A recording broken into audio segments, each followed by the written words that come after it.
Selamat sore, salam sejahtera untuk kita semua. Berjumpa lagi dengan channel saya, Ereano Kanyakap. Pada kesempatan sore hari ini, saya ingin berbagi tentang kebenaran firman Tuhan. Mengapa orang Kristen memanggil Tuhan itu Bapa? Namun sebelumnya mari kita bersatu dalam doa untuk memohon pimpinan daripada Roh Kudus. Mari kita berdoa. Bapa, Engkau adalah Tuhan yang luar biasa dalam hidup kami. Engkau yang membimbing, Engkau yang memelihara, Engkau yang menopang hidup kami. Bapa, Engkau telah mengutus anak-Mu Yesus Kristus untuk menyelamatkan hidup kami, untuk menebus hidup kami dari dosa dan pelanggarannya Tuhan. Melalui kuat kuasa Roh Kudus-Mu, Tuhan menolong kami, Tuhan mengajar kami, sehingga kami boleh diberi pengertian, hikmat, dan kebijaksanaan yang berasal daripada Engkau ya Tuhan. Biarlah kekuatan firman-Mu menjaga kami, memelihara kami, mengajarkan kami Tuhan, ampun dosa dan pelanggaran kami, inilah hidup kami Tuhan. Biarlah kebenaran firman Tuhan berlimpah-limpah dalam hati dan pikiran kami. Dan kami percaya firman-Mu yang ditaburkan pada malam hari ini untuk menyelamatkan orang-orang yang telah Tuhan tentukan untuk diselamatkan. Karena itu ya Tuhan, biarlah roti hidup yang kami bagi-bagikan, yang kami pecahkan pada sore menjelang malam hari ini, dan untuk kemuliaan hormat bagi nama Tuhan. Di dalam nama Tuhan Yesus kami berdoa mengucap syukur. Amin. Baik saudaraku yang terkasih oleh Tuhan, Shalom. Pada kesempatan kali ini tentu banyak pertanyaan dari orang luar sana mengatakan mengapa orang Kristen itu memanggil Tuhan itu Bapa. Seakan-akan orang Kristen itu lebih hebat daripada agama-agama lain. Baik saudara yang terkasih oleh Tuhan, firman Tuhan yang mengajarkan kita melalui Alkitab, yang mana Alkitab itu sudah ditulis kurang lebih dari durasi 1500 tahun, dari sejak Kejadian sampai ke kitab Wahyu itu, dan ditulis kurang lebih oleh 40 orang penulis yang berbeda-beda dari segala masa atau tahun atau zaman, karena jedanya kurang lebih 1500 tahun. Baik saudaraku yang terkasih oleh Tuhan, memang di dalam kitab Perjanjian Lama atau di dalam kitab Hukum Taurat dan kitab para nabi pada Perjanjian Lama, rata-rata tidak ada di sana memanggil Tuhan itu Bapa. Yang memperkenalkan Bapa itu adalah Kristus Yesus sebagai Sang Anak. Pertama kali dalam kitab Perjanjian Baru, dalam kitab Matius, itu terambil dari Matius 5 ayat 16. Di sana dikatakan pada ayat 16, demikianlah hendaknya terangmu bercahaya di depan orang, supaya mereka melihat perbuatanmu yang baik dan memuliakan Bapamu di surga. Jadi saudara yang terkasih oleh Tuhan, pertama kali diperkenalkan oleh Tuhan Yesus Kristus atau dicatat atau ditulis, Tuhan Yesus Kristus memperkenalkan Bapa itu dalam kitab Matius 5 ayat 16. Dia memperkenalkan bahwa supaya mereka melihat perbuatanmu yang baik dan memuliakan Bapamu yang di surga. Jadi apapun yang kita lakukan, apapun yang kita perbuat itu akan mempermuliakan Tuhan yang ada di surga.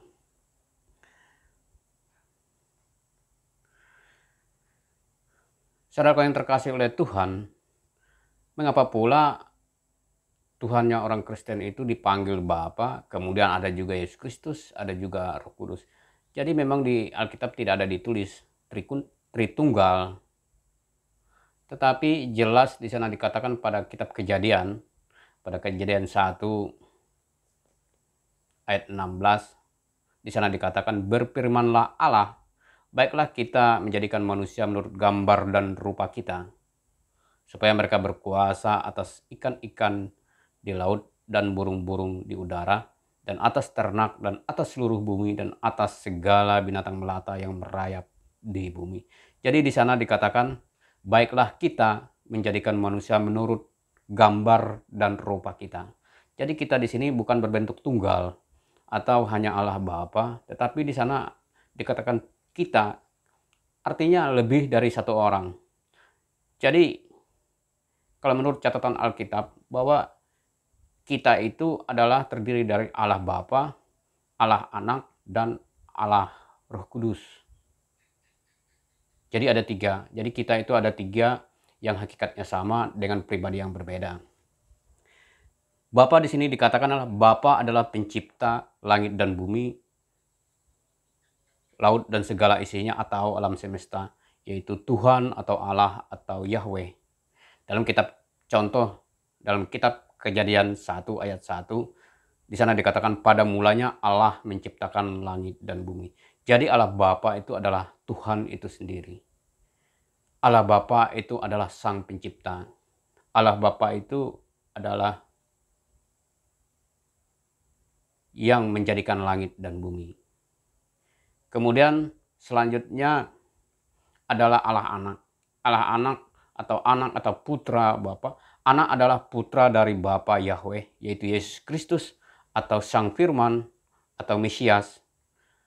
Jauh sebelum kelahirannya dinubuatkan dalam kitab Yesaya 9 ayat 6, di sana dikatakan, sebab seorang anak telah lahir untuk kita, seorang putra telah diberikan untuk kita, lambang pemerintahan ada di atas bahunya, dan namanya disebut orang penasehat yang ajaib, Allah yang perkasa, Bapa yang kekal, dan Raja damai. Kemudian juga setelah dilahirkan, kemudian sebelum dia dilahirkan oleh seorang perawan yang bernama Maria, dalam kitab Matius 1 ayat 21 di sana dikatakan, ia akan melahirkan seorang anak laki-laki dan engkau akan menamai dia Yesus, karena dialah yang menyelamatkan umatnya dari dosa mereka. Atau juga dia disebut adalah Immanuel atau Tuhan beserta kita. Jadi saudara yang terkasih oleh Tuhan, tadi ada Allah Bapa, kemudian selanjutnya ada Allah Anak yang diutus oleh Bapa untuk menyelamatkan. Jadi yang menyelamatkan dosa kita ini adalah Allah Anak, Sang Penebus atau domba yang disembelih, domba untuk menyucikan, menguduskan hidup kita sehingga kita boleh layak ke hadapan Tuhan. Di sana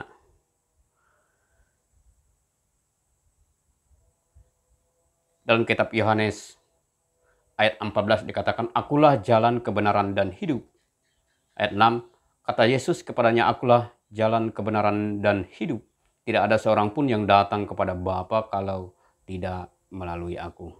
Jadi jelas di sini Bapa itu mengutus anaknya, kemudian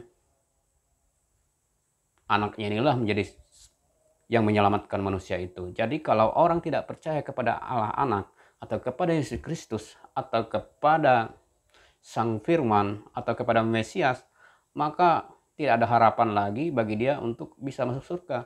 Karena dasar dari penyelamatan itu Yesus Kristus sendiri yang telah menumpahkan darahnya itu untuk dosa semua orang-orang yang percaya kepada dia, bukan kepada dunia.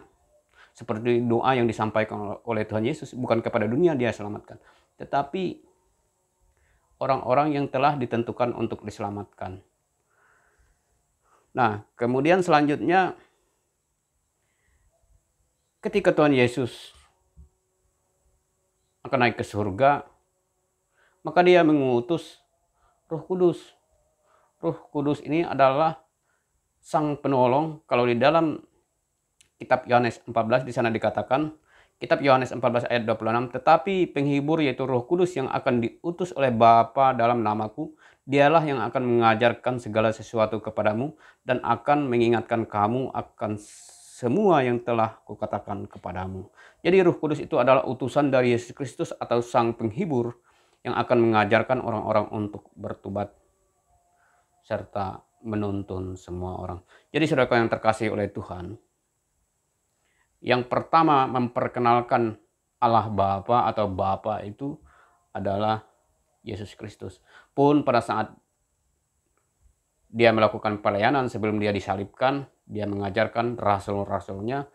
Pada saat ketika murid-murid dari Yesus Kristus menuntut supaya Tuhan mengajarkan mereka berdoa. Tuhan, ajarkan kami berdoa seperti Yohanes Pembaptis mengajar murid-muridnya. Kemudian Tuhan Yesus mengajarkan murid-muridnya, yaitu doa yang diajarkan langsung oleh Tuhan Yesus Kristus, yaitu doa Bapa kami di dalam kitab Yohanes 6 ayat 9 sampai ayat 13. Di sana dikatakan, karena itu berdoalah demikian, Bapa kami yang ada di surga, dikuduskanlah namamu, datanglah kerajaanmu, jadilah kehendakmu di bumi seperti di surga. Berikanlah kami pada hari ini makanan kami yang secukupnya, dan ampunilah kami akan kesalahan kami, seperti kami juga mengampuni orang yang bersalah kepada kami. Dan janganlah membawa kami ke dalam pencobaan, tetapi lepaskanlah kami daripada yang jahat, karena Engkau yang punya kerajaan, dan kuasa dan kemuliaan sampai selama-lamanya. Amin.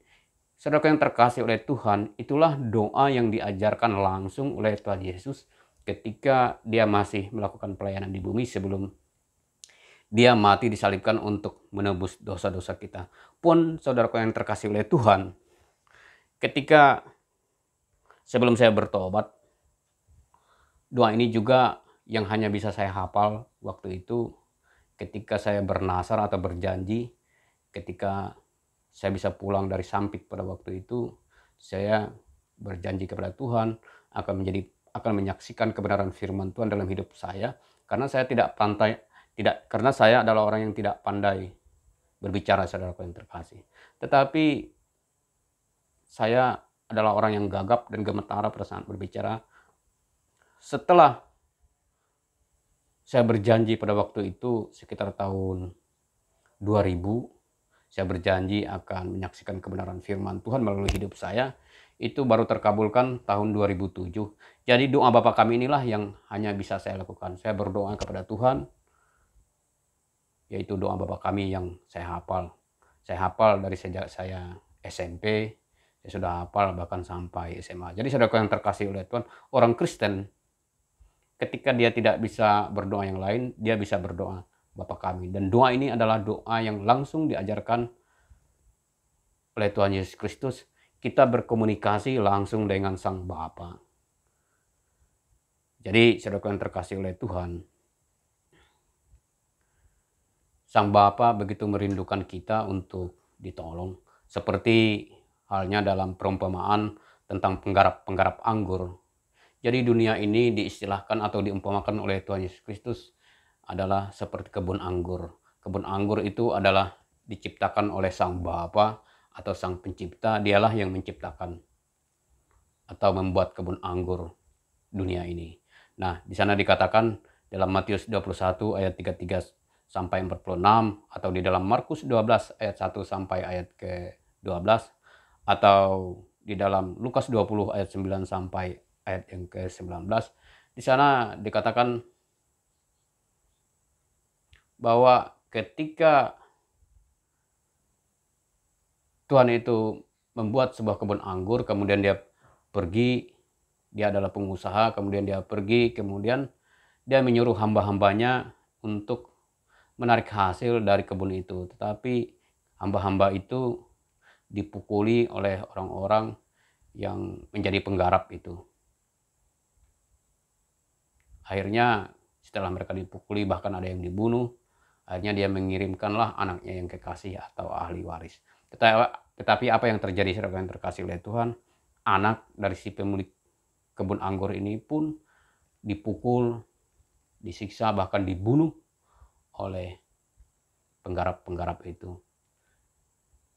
Sehingga akhirnya sang anak ini mati, karena menurut penggarap-penggarap itu anak ini adalah ahli waris. Jadi saudara yang terkasih oleh Tuhan, itu perumpamaan yang langsung disampaikan oleh Yesus Kristus bahwa dunia ini adalah milik Tuhan. Bumi ini adalah milik Allah Bapa, milik Bapa. Kemudian karena Bapa ingin menyelamatkan bumi ini, akhirnya yang sudah berdosa ini, dia mengutus anaknya yang tunggal, anak yang kekasih, untuk menyelamatkannya, atau sang domba atau domba Paskah. Tetapi apa yang terjadi? Manusia di dalam dunia ini tetap tidak menerima dia, akhirnya dibunuh. Tetapi ketika dia dibunuh, justru darahnya lah yang menyelamatkan, atau Darah Yesus Kristuslah yang menyelamatkan manusia, kemudian dia dibangkitkan pada hari yang ketiga. Kemudian setelah dia bangkitkan di hari yang ketiga, dia duduk di sebelah kanan Allah Bapa di surga sana sambil menunggu waktu penghakiman. Jadi siapa saja yang percaya kepada Kristus Yesus, dialah yang diselamatkan. Jadi saudara yang terkasih oleh Tuhan kita Yesus Kristus, itulah mengapa orang Kristen menyebut Tuhan itu Bapa. Begitu Tuhan Yesus ingin mengajarkan kepada murid-muridnya, kepada orang-orang kekasih, baik yang dahulu bahkan sampai pada saat ini, bahkan yang akan datang, yang percaya di dalam nama Kristus Yesus, Sang Penebus, Sang Mesias atau Immanuel itu, dia mengajarkan bahwa sebenarnya Tuhan itu tidak menjauhkan diri, tetapi mendekatkan diri. Seperti apa? Atau seperti contoh anak yang hilang, atau perumpamaan tentang anak yang hilang dalam kitab Lukas 15 ayat 11 sampai ayat yang ke-32. Di sana bagaimana ketika si bungsu yang sudah mendapat warisan itu menjual segala harta bendanya, kemudian dia pergi merantau, kemudian menghabiskan segala harta bendanya, kemudian akhirnya karena dia melarat atau habis harta bendanya, dia pulang kepada bapaknya. Jadi si anak ini ingin pulang ke rumahnya dan dia berpikir bahwa kalau aku pulang ke rumah bapak, tentu di rumah bapak ada makanan yang berlimpah-limpah. Akhirnya dia mengakui kesalahan dia, kemudian dia pulang. Dan ternyata bapak itu sudah lama menunggu kepulangan dari si anak. Demikianlah juga Tuhan kita Allah Bapa itu menunggu kepulangan kita anak-anaknya melalui Yesus Kristus, anaknya yang sudah menebus kita. Jadi saudara yang terkasih oleh Tuhan, pulanglah, bertobatlah, karena Sang Bapa merindukan kita anak-anaknya. Dia merindukan nyanyian-nyanyian kita, dia merindukan doa-doa kita, dia merindukan pelukan kita, dan dia akan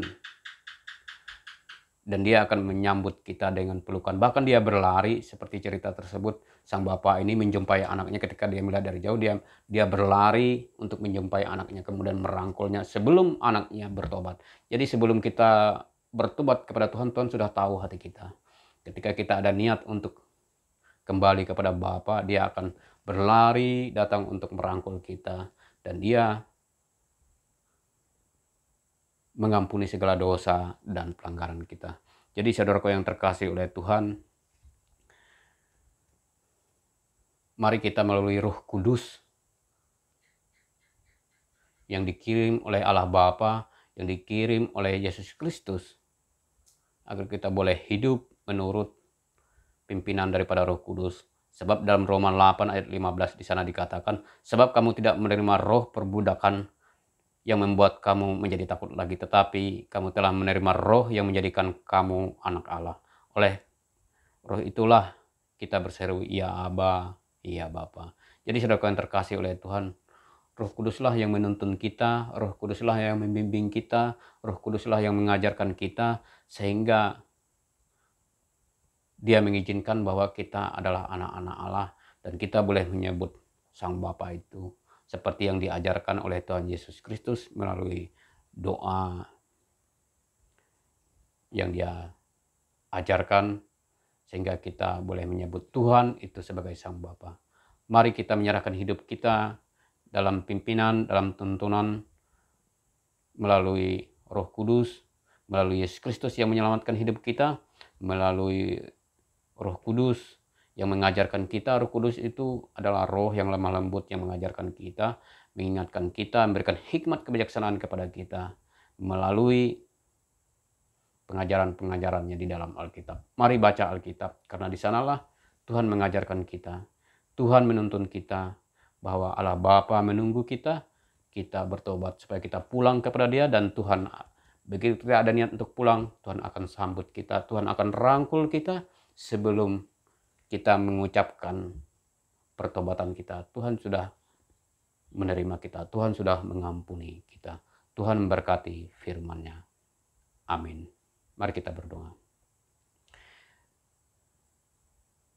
Ya Bapa, hamba sudah menyampaikan isi hatimu ya Tuhan. Allah Bapa Sang Pencipta yang sudah mengutus anak Yesus Kristus untuk menyelamatkan hidup kami. Dan karya penebusan anak Yesus Kristus, darah yang sudah ditumpahkan tersebut sudah menebus hidup kami ya Tuhan. Dan bangkit pada hari yang ketiga sehingga boleh menjadi yang sulung sebagai penyelamat hidup kami, sebagai hakim yang adil. Tuhan Yesus juga sudah menebus kami, mengirim kami Roh Kudus untuk mengajar kami, untuk menuntun kami, hingga kami boleh menyebut Bapa, seperti yang telah Tuhan Yesus ajarkan kami melalui doa Bapa kami. Ya Tuhan, terpujilah namamu Bapa, terpujilah namamu dari selama-lamanya sampai selama-lamanya yang sudah mengajarkan kami. Di dalam nama Tuhan Yesus kami mengucap syukur. Amin.